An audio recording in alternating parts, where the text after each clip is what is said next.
To maybe like disperse kind of the smell in this bedroom that I'm sleeping in at my parents' house at age 24, I think I'm gonna try to hotbox using a box. So I got a cardboard box and I would just smoke weed in it out of my little Gandalf pipe, like, wow, I'm really pulling one over. And I kind of was, but it didn't last very long. Then I progressed to some heavy drinking, and I didn't like the fact that my neighbors didn't like me because of my obnoxious behavior. So one night, I decided that I was gonna drink a lot, and I was gonna take a squat on my own carpet, and I was gonna pee, so that the pee would trickle down and get to them, because that's how carpets work. So talk about cutting off your nose to spite your face. I had a little dribble of pee, and they were still pissed off at me. Then I progressed to heroin, as one does. I know I look like I did heroin with my blazer and my curled hair. I actually stole this outfit from Adele. So it's like I have my shit together now, but back then I was doing so much heroin that I didn't realize that my house was haunted. So I didn't realize then. I actually realized after I got sober. I was reading this book, Ghosts of Athens, and it was like, this house is haunted by a tall man named Jim. And I was like, whoa, hold on, what's that address? Oh shit, I lived there. And so I think back to it, I'm like, you know what? That ghost must have been like, ooh, I got a new girl to haunt. Oh God.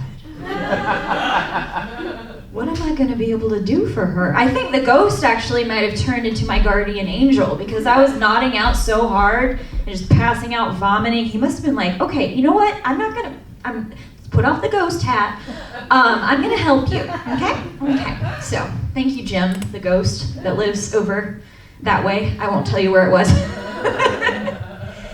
So I just came from an AA meeting where I told my story, so this is the same gig, right? You can't really talk about drugs in an AA meeting. I met my husband in AA. We've been sober together for 2 years, 3 years, 4. I've been sober 4.5, but we've been married for 2, so yeah.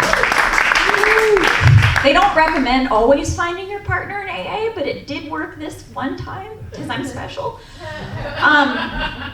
But anyway, I'm really glad that I skipped over the online dating, because my friend is on Tinder and it's a total nightmare, and he tells me these horror stories, and I'm just like, I'm so glad that I skipped over that, because as a man, it's different from dating as a woman. And like, what I need to do to call attention to myself is just to mind my own business with my headphones on. That's how I get people to pay attention to me. Like, hey, you want to take that off? And no, I don't. It's also interesting because like men that are like 3 times my age who don't even know my name have a big interest in my reproductive life. So I'm working at this deli and I'm just sitting there eating my lunch. And this guy that I've never spoken to before sits down. He's breathing all heavy, like, oh, so you got kids? Just extremely uncomfortable, like, sir, I don't think we've been acquainted whatsoever.